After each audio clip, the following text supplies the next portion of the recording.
Assalamualaikum warahmatullahi wabarakatuh. Alhamdulillahilladzi anzala ala abdihil kitab walam yaj'al lahu iwaja.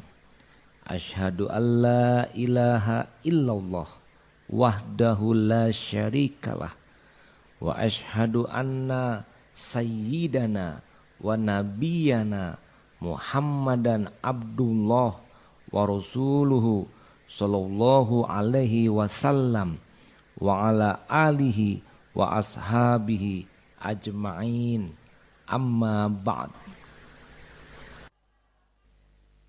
Yang kita hormati Bapak Kepala SMK 9, hadir juga Bapak Kepala SMK 2 Padang. Tentu juga yang kita hormati para guru SMK 9, nampaknya ibu-ibu yang banyak. Bapak-bapaknya cuma 3 orang. Oh, ada 4 orang ya. Ya. Apa kabar ibu-ibu, sehat semua ya? Alhamdulillah. Senang nih Bapak Kepala Sekolah dikelilingi ibu-ibu semuanya. Guru-guru pariwisata dan tata boga ya. Kemudian anak-anakku sekalian, para siswa SMK yang kami cintai, kami banggakan, dan hadirin yang berbahagia.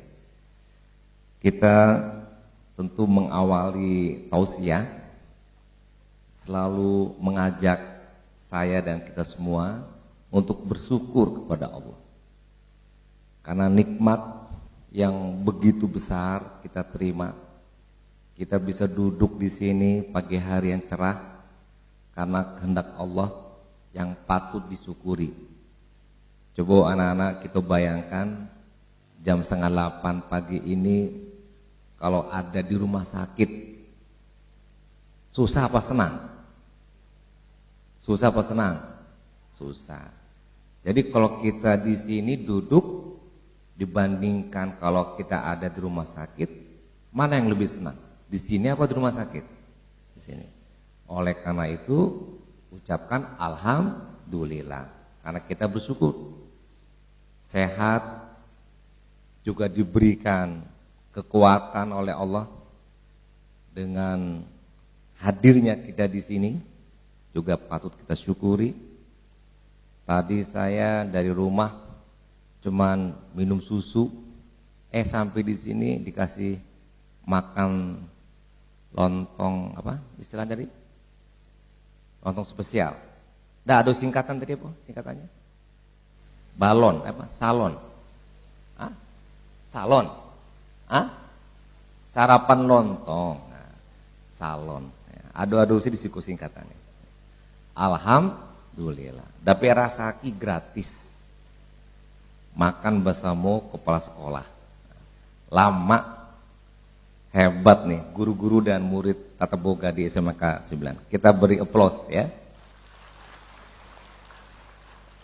Jadi Pak Kepala Sekolah, saya bangga di Batam, di mana-mana, di restoran ketika saya lagi makan breakfast, langsung Pak Gub, ambu orang Sumatera Barat, foto C Pak.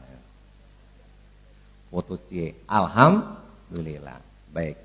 Nah, kemudian topik tausiah pada hari ini judulnya kebahagiaan karena iman. Jadi Bapak Ibu ya, kita ini kalau ditanya hidup kita nih untuk apa? Belajar untuk apa? Kerja untuk apa? Berkeluarga untuk apa? Pergi jalan-jalan untuk apa? Makan minum untuk apa? Pasti kalau itu yang ditanya, ujungnya itu pasti ingin cari bahagia. Betul apa betul? Betul kan? Cari bahagia. Ibu-ibu kerja, cari bahagia, dapat duit, alhamdulillah. Bisa untuk makan, minum, bisa beli kendaraan. Ibu-ibu guru, bapak guru mencari sertifikasi profesi guru. Alhamdulillah dapet sadoi sikobuya. Untuk apa? Bahagia juga. Dapet sertifikasi, dapet tambahan tunjangan. Ananda pergi sekolah, tamat sekolah juga kemudian bekerja, cari bahagia juga. Nah, tetapi, ini yang menjadi penting. Kebahagiaan yang tadi disebut itu cuma sementara. Tidak bisa selamanya dan mudah berubah. Dan mudah habis kebahagiaannya. Mungkin Ananda minta ke orang tua beli sepeda. Tapi sepeda dari orang tua bahagianya bukan main. Sanang. Nah, kini ambu tanya, sanang ndak awak dapet sepeda dari orang tua? Apakah bahagia kita mendapat sepeda selamanya atau cuma sebentar? Ada yang cuma sehari sudah tuh lupa visualnya. Beli motor sama juga, beli mobil sama juga. Tapi justru bahkan banyak yang kata orang mencari uang itu bahagia, malah karena uangnya dia susah hidupnya. Banyak contohnya. Onyo ingin menjadi orang yang terkenal. Juga banyak orang yang terkenal matinya bunuh diri. Artis-artis apa kurang terkenalnya. Tapi coba cari keluarganya. Ibu-ibu boleh nonton Check and Recheck, nonton Ghost Spot. Apa itu yang di TV itu? Apa? Insert, apa boleh? Selek apa boleh? Apa? Kepala sekolah ketahuan rasionya. Kira di rumah aku nontonnya itu sih nontonnya. Orang yang dipekecian ditonton coba. Nggak ada yang bahagia. Betul Ibu? Betul Ibu? Nah, tambah semakin yakin nontonnya. Jadi tidak bahagia.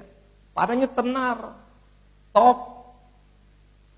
Penyanyi nampaknya seperti bahagia, tapi hatinya kosong. Hatinya rusuh gelisah. Buktinya tidak bahagia, keluarganya kawin cerai. Coba kita yang berkeluarga, apa bahagia kawin cerai? Apa bahagia suami istri bentrok? Pecaka? Jadi tidak membuat kita bahagia. Kekayaan. Ada seorang yang kaya di dunia ini namanya Adolf Merkel. Orang terkaya di dunia. Dari Jerman. Gak bahagia. Justru mati bunuh diri. Menabrakkan badannya ke kereta api. Kayo rayo terkenal di dunia, pitinya banyak. Si Adolf Merkel. Nyo ndak bahagia, nyo tabrakkan badannya ke kereta api. Ternyata seorang profesional yang sukses, yang berhasil, yang kaya, ayo tajun dari lantai 56 ke bawah, mati. Jadi tidak membuat bahagia. Kalau hanya itu yang dicari. Popularitas, ketenaran. Coba Michael Jackson. Tahu Michael Jackson? Siapa tuh? Penyanyi. Kalau gaya nyanyi di panggung, lihat tuh gaya mbak. Bantu orang naik di planet ya? Ibu, ibu kok enggak ketinggalan zaman pak. Ikut jo nonton. Justru Ananda aku yang enggak tahu nampak tadi. Lihat tuh Michael Jackson. Lain. Matinya dia-nya. Dia apa matinya? Overdosis. Tidak bahagia. Allah terkenal tidak bahagia. Overdosis matinya. Dikano apa? Hatinya kosong dan tidak hanya Michael Jackson. Banyak yang lain, yang top-top, yang terkenal-terkenal. Aku orangnya, alat terkenal, piti banyak, sadonyo dapet yang inginkan, tapi tidak bahagia. Mati malah dengan overdosis kebanyakan minum pil obat-obatan. Obatan apa? Obat-obatan untuk menenangkan dirinya yang tidak tenang. Padahal yang diinginkan sudah tercapai semua. Kemudian ada pula orang yang ingin kekuasaan. Ingin kekuasaan karena dia melihat bahwa kekuasaan itu bisa mencapai kebahagiaan. Onde, jadi presiden, jadi gubernur, jadi bupati, jadi wali kota. Bahagia bananyo, dapat jabatan. Sehingga kita berebut-rebut untuk mencapai jabatan. Ternyata faktanya justru jabatan itu yang membuat dia tidak bahagia. Kerjaan banyak, tanggung jawab banyak, amanahnya banyak, salah-salah dosa masuk neraka. Dan banyak contoh-contoh seperti ada G. Vargas, ini presiden Brazil. Presiden, orang nomor 1, meninggal dunia, menembakkan jantungnya oleh pistolnya sendiri.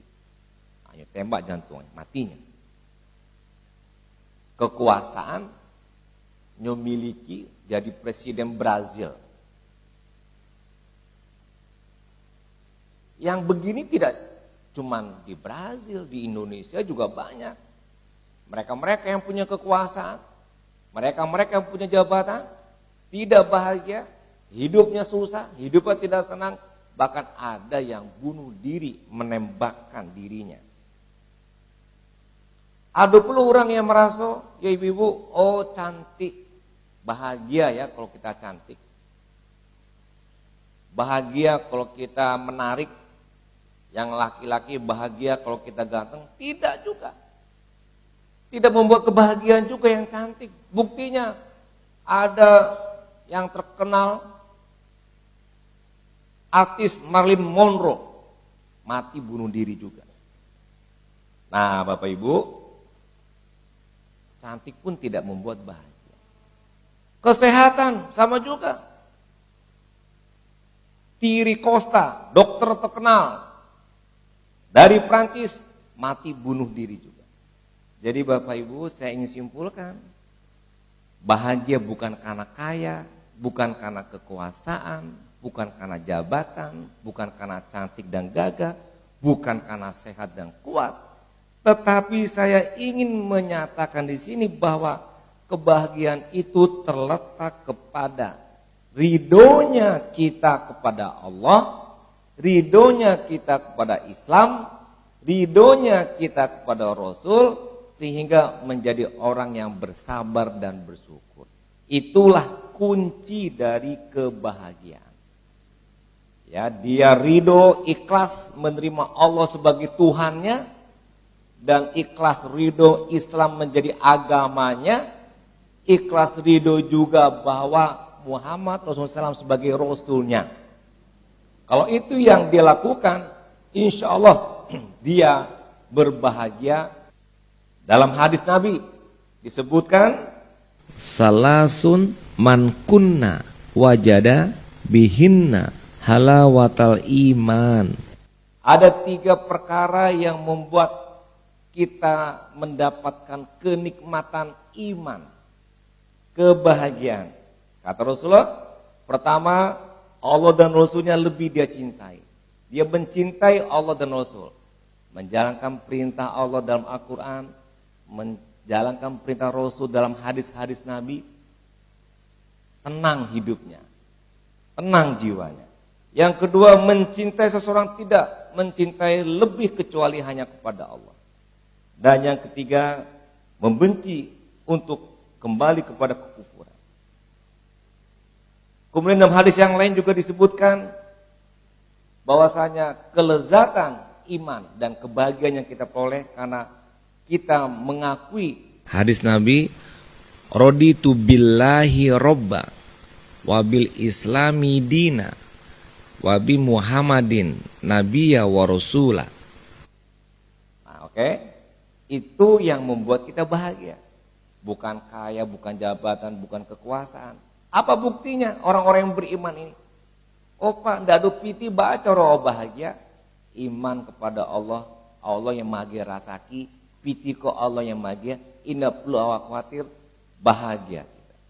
Karena kita mengembalikan kepada Allah. Ada masalah, indah perlu pai KUB penenang. Indah perlu pai katampe hiburannya, mombeknya malah semakin susah hidupnya. Tidak perlu kemana-mana jalan-jalan untuk menyenangkan. Tapi kembali kepada Allah, hati tenang, ingin kepadanya, mendekatkan diri, apakah sholat, baca Quran dan sebagainya, insya Allah hati tenang.